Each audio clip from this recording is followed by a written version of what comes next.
Bem, professora Bia aqui. Hoje nossa aula vai ser um pouquinho diferente, vocês vão me ouvir, mas não me ver, né? Mas de qualquer forma, eu espero que o conteúdo fique claro para vocês. O tema da nossa aula de hoje é renascimento cultural e científico, tá, pessoal? Quando vocês pensam na palavra renascimento, eu quero que esteja muito claro na cabeça de vocês, significa nascer de novo, observar as coisas antigas de uma nova maneira, tá certo? Esse acontecimento histórico, esse fato histórico, o renascimento cultural e científico, ele vai acontecer em conjunto com alguns que já estavam ocorrendo na Europa, né, ao longo da transformação da Idade Média para a Idade Moderna. Então, eu estou falando aproximadamente do século XIV, do século XV, tá? Um pouquinho do século XVI também, tá bom? Então, essas mudanças todas, elas vêm em conjunto com vários outros acontecimentos. Por exemplo, a gente já ouviu essa palavra renascimento quando falou de renascimento comercial e urbano, ou seja, o renascimento do comércio, surgimento de uma nova classe social, que vocês já sabem qual é, a burguesia, e o crescimento das cidades, tá bom? Esse renascimento cultural, ele vem para modificar a mentalidade das pessoas na Europa neste contexto, tá? Então, eles começam a questionar como a vida era vista, como que eles entendiam a ciência, as pessoas, tá? Então, eles vão começar a questionar tudo que era pensado na Idade Média, tá, pessoal? Então, eu acho que vocês se lembram um pouquinho. A Idade Média era tomada totalmente pela religião, havia um que a gente chama de teocentrismo, ou seja, Deus é o centro de tudo, tá certo? Tem algumas coisas que eram aceitas, outras que não eram aceitas, tá? Então, o renascimento cultural e científico, essa época do renascimento, esses renascentistas que vão chamar a Idade Média de Idade das Trevas. Eles vão olhar para trás e falar, meu Deus, já nada que prestasse naquele momento, o que é mentira, tá? Nós sabemos que a Idade Média teve bastante conhecimento, surgiram as universidades, tá? Então não usem o termo Idade das Trevas. Quem deu esse nome, Idade das Trevas, foram os modernos para desqualificar a Idade Média, achando que tudo que tinha acontecido na Idade Média era uma coisa atrasada, certo? Então, o que é interessante a gente saber do renascimento cultural e científico é essa mudança, tá? Essa quebra do que era pensado na Idade Média para ser pensado na Idade Moderna, beleza? Então, vamos lá. Quando a gente fala de cultural, eu estou falando de arte, eu estou falando de pintura, eu estou falando de escultura, eu estou falando de obras literárias, ou seja, livros, tá certo? Tem uma série de coisas que vão entrar aí neste momento e muita coisa vocês já sabem, mesmo que não suspeitem ainda, beleza? Então, vamos lá.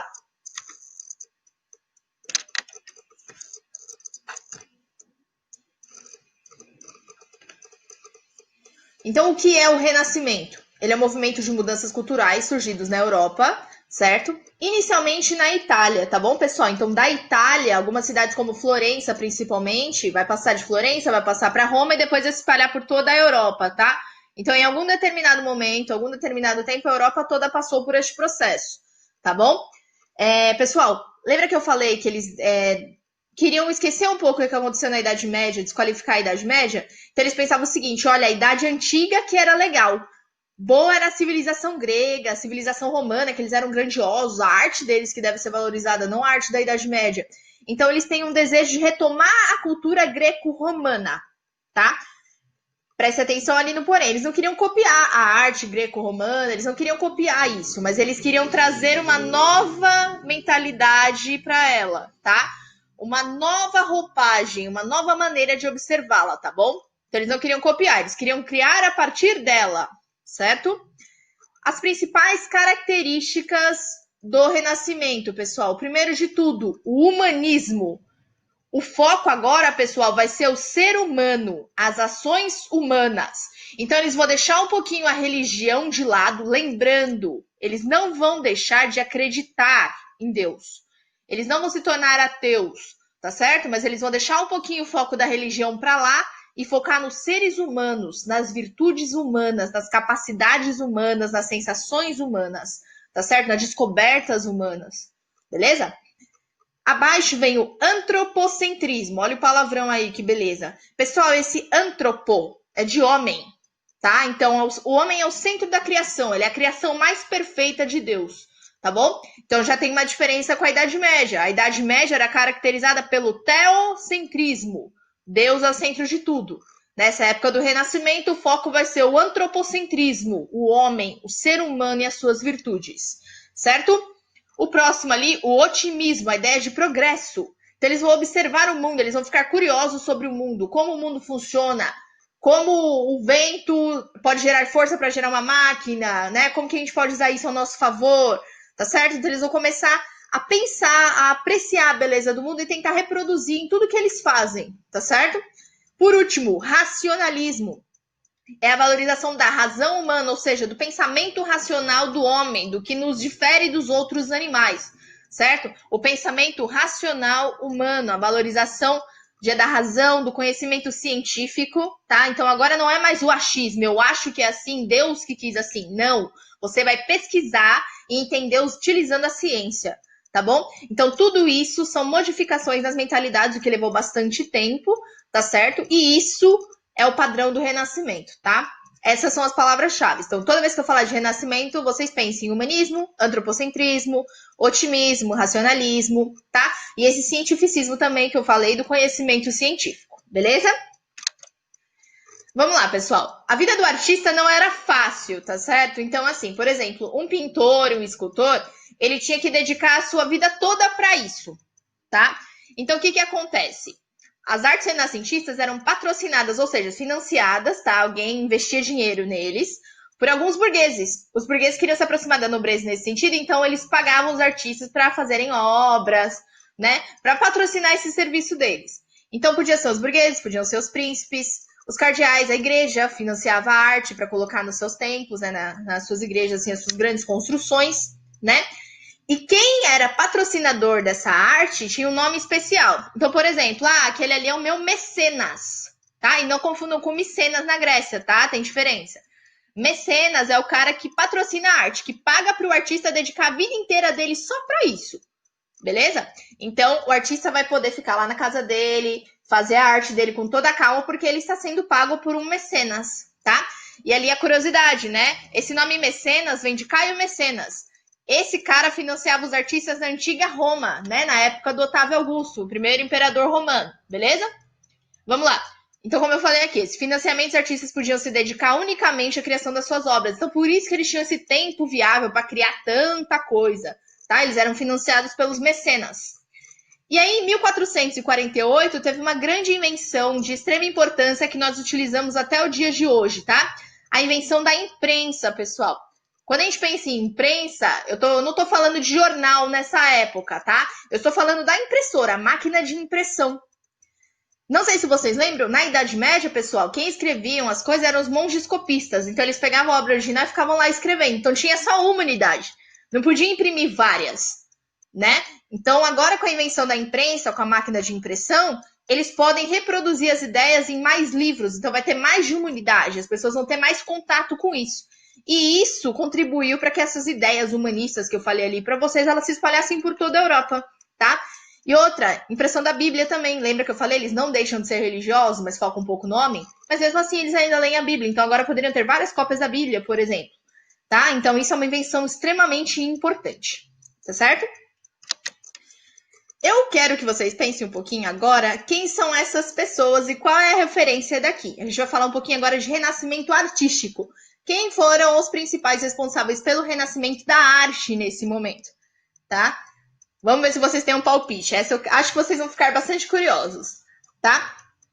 Essa arte aqui, pessoal, essas 4 pessoas usando máscaras, tem uma referência bastante interessante da cultura pop. Eu estou falando, obviamente, das tartarugas ninja, tá? Os nomes das tartarugas ninja são inspirados em grandes pintores renascentistas. Então, Rafael, Leonardo, Michelangelo e Donatello, certo? Então, até o nome deles são inspirados nessas coisas aqui. E esse Leonardo vocês conhecem bem, que a gente vai falar dele agora. Eu tô falando do Leonardo da Vinci, tá, pessoal? Curiosidade, o sobrenome dele, da Vinci, não era o sobrenome dele específico, tá, pessoal? É que ele nasceu num local chamado Vinci. Então, é Leonardo nascido em Vinci, tá? Não era o sobrenome dele, tá bom? Pessoal, Leonardo da Vinci, ele é considerado um dos maiores gênios de todos os tempos. Ele tinha inteligências múltiplas, tá? Então, ele podia estar desenhando com uma mão e escrevendo com a outra tranquilamente, porque ele era ambidestro, tá certo? Ele realizou estudos em diferentes áreas, então ele estudou a forma do corpo humano, né, a anatomia. Ele estudou escultura, matemática, arquitetura, física e engenharia. Ele até tentou produzir, melhor, idealizou uma máquina voadora, pessoal. O cara era, como vocês costumam chamar, o bichão mesmo. Beleza? Então, o Leonardo da Vinci ele é um dos grandes expoentes da arte renascentista, dos estudos renascentistas em todos os panoramas, em todos os contextos, tá? Aqui, algumas obras famosas do Leonardo da Vinci. A Mona Lisa, vocês já devem ter ouvido falar pelo menos uma vez na vida, tá? A Dama com Arminho.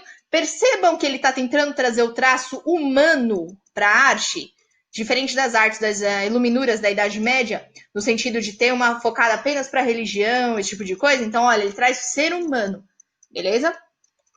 Aqui, pessoal, o Homem Vitruviano é uma arte dele. Percebam que naquela época não tinha raio-x, esse tipo de coisa. E olha o conhecimento que ele já tinha sobre o ser humano. Isso tudo são desenhos, tá, pessoal? Então é bastante interessante a gente pensar, olha o homem como centro de tudo, a ciência como centro de tudo, né? A anatomia humana, tá bom? Então tudo isso envolve também o conhecimento de Leonardo da Vinci.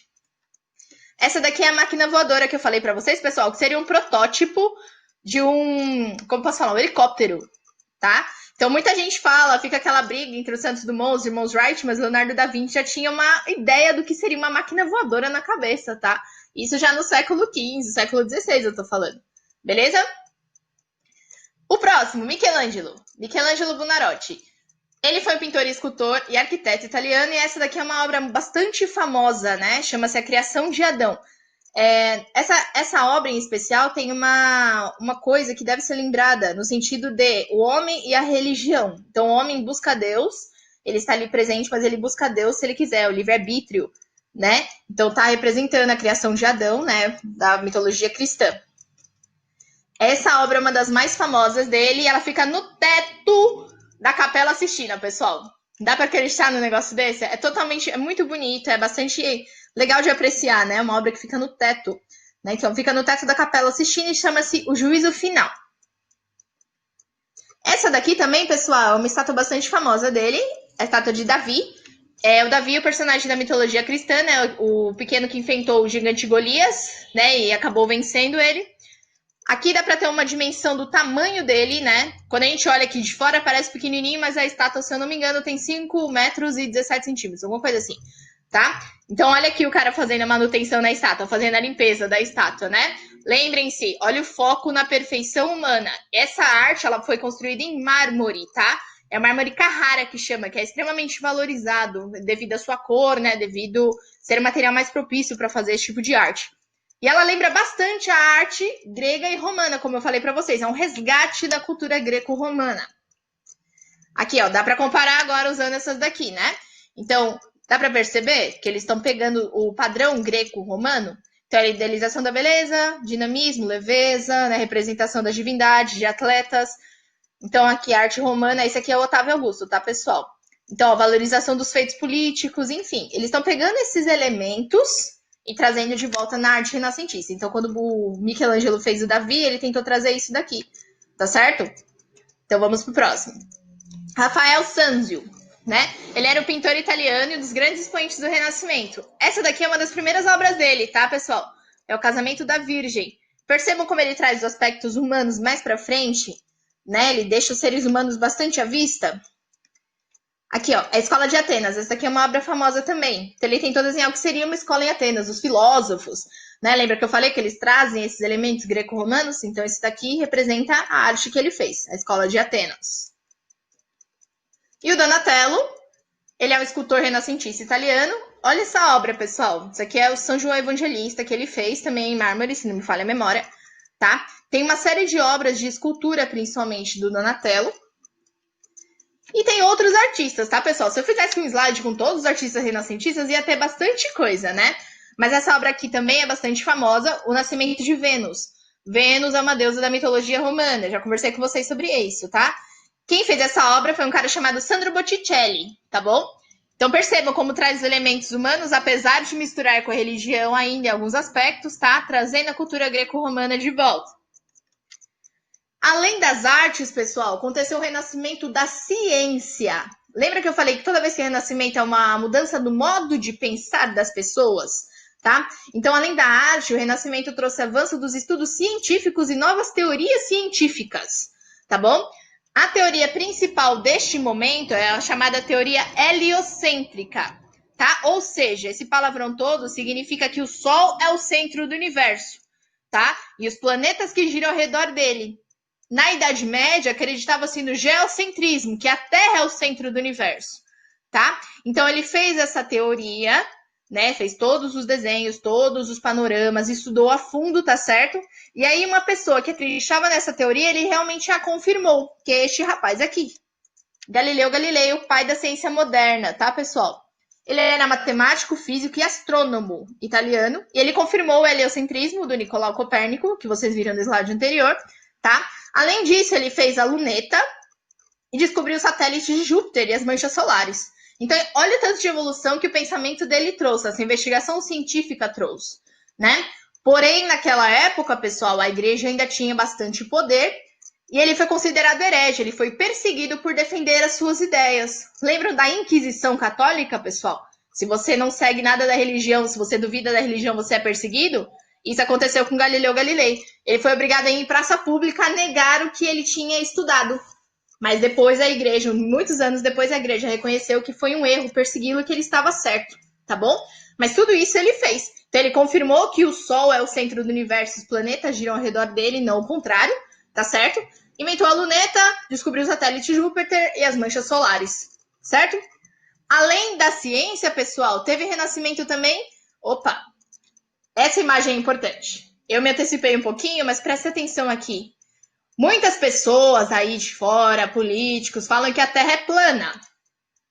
Observem bem isso daqui e falem para mim se a Terra é plana. Os caras já estão falando que a Terra é geóide, tá? Ela não é nem redonda, ela é geóide. Os caras falam que a Terra é plana, sendo que os caras já estavam estudando sobre isso por volta do século XV, século XVI. E eles estão aí falando bobagem a essa altura do campeonato em pleno 2020. Então, quando falarem que a Terra é plana, manda essa imagem aqui para eles. Por último, mais ou menos importante, o que eu estava me antecipando, perdão, esse renascimento da literatura, pessoal, dos livros, tá? Então, além da arte, além da ciência, vai ter um novo modo de escrever, tá?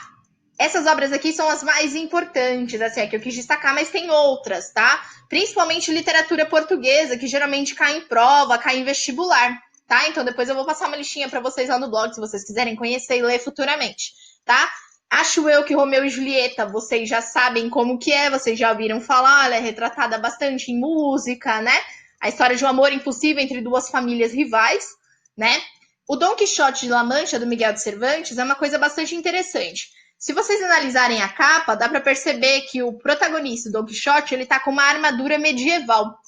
Então, essa história do Dom Quixote, ela vem para ridicularizar tudo que era feito na Idade Média. Por exemplo, o Dom Quixote, ele vai enfrentar um moinho de vento, aquela máquina bastante grande, né, que gera energia a partir do vento, achando que é um dragão.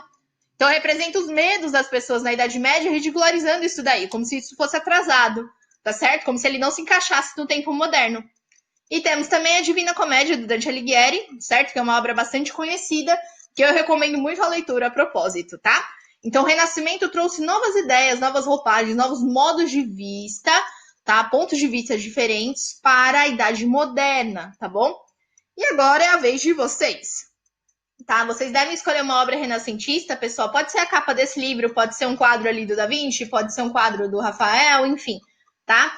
Que vocês viram nesse slide, ou vocês podem pesquisar na internet, tá? E você faz um desenho sobre ela. Se você quiser tirar uma foto imitando uma pose, pode. Se você quiser desenhá-la de novo, pode. Se você quiser fazer uma escultura, pode. O que vocês quiserem. Use a criatividade de vocês. Porém, eu preciso que vocês me enviem isso até no máximo dia 30. Por quê? Por que tão rápido, professora? Porque dia 30 é o penúltimo dia até o fechamento do bimestre. Eu vou ter que fechar as notas dia 31, tá? Então, vocês vão me enviar, diferente do que eu costumo pedir, vocês vão me enviar por este e-mail que está aqui no final. Então, printa ele, escreve aí, né? Pausa o vídeo. Vocês vão me enviar, além da releitura da obra que vocês vão fazer, então tire uma foto, faz um desenho, tire uma foto para mim. Você vai me enviar a foto dessa releitura e a foto das coisas do seu caderno nesse e-mail, tá certo? Para conseguir fechar a nota de vocês, e aí vale 4 pontos, tá bom? Pessoal, eu espero que vocês tenham entendido, que tenha ficado claro, que vocês tenham gostado do vídeo, né? Perdão pelos eventuais barulhos que talvez fiquem nessa transmissão. Qualquer coisa eu estou disponível. Um beijo para vocês.